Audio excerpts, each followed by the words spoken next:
and Ekron with the coast thereof. And the Lord was with Judah, and he drave out the mountain, but could not drive out the inhabitants of the valley, because they had chariots of iron. And they gave Hebron unto Caleb, as Moses said, and he expelled thence the 3 sons of Anak. And the children of Benjamin did not drive out the Jebusites that inhabited Jerusalem, but the Jebusites dwell with the children of Benjamin in Jerusalem unto this day. And the house of Joseph, they also went up against Bethel, and the Lord with them. And the house of Joseph sent to descry Bethel. Now the name of the city before Luz, and the spies saw a man come forth out of the city, and they said unto him, Show us, we pray thee, the entrance into the city, and we will show thee mercy. And when he showed them the entrance into the city, they smote the city with the edge of the sword, but they let go the man and all his family.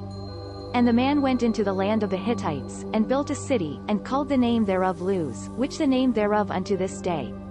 Neither did Manasseh drive out Bethshean and her towns, nor Taanach and her towns, nor the inhabitants of Dor and her towns, nor the inhabitants of Ibleam and her towns, nor the inhabitants of Megiddo and her towns, but the Canaanites would dwell in that land. And it came to pass, when Israel was strong, that they put the Canaanites to tribute, and did not utterly drive them out.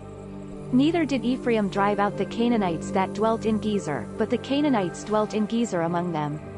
Neither did Zebulun drive out the inhabitants of Kitron, nor the inhabitants of Nahalol, but the Canaanites dwelt among them, and became tributaries. Neither did Asher drive out the inhabitants of Accho, nor the inhabitants of Zidon, nor of Alab, nor of Achzib, nor of Helba, nor of Aphik, nor of Rehob, but the Asherites dwelt among the Canaanites, the inhabitants of the land, for they did not drive them out. Neither did Naphtali drive out the inhabitants of Bethshemesh, nor the inhabitants of Bethanath, but he dwelt among the Canaanites, the inhabitants of the land. Nevertheless the inhabitants of Bethshemesh and of Bethanath became tributaries unto them. And the Amorites forced the children of Dan into the mountain, for they would not suffer them to come down to the valley, but the Amorites would dwell in Mount Heres in Ihalan, and in Shalbim, yet the hand of the house of Joseph prevailed, so that they became tributaries, and the coast of the Amorites from the going up to Akrabim, from the rock, and upward. This content was provided by angelotricarico.com. Subscribe to the channel for more stories.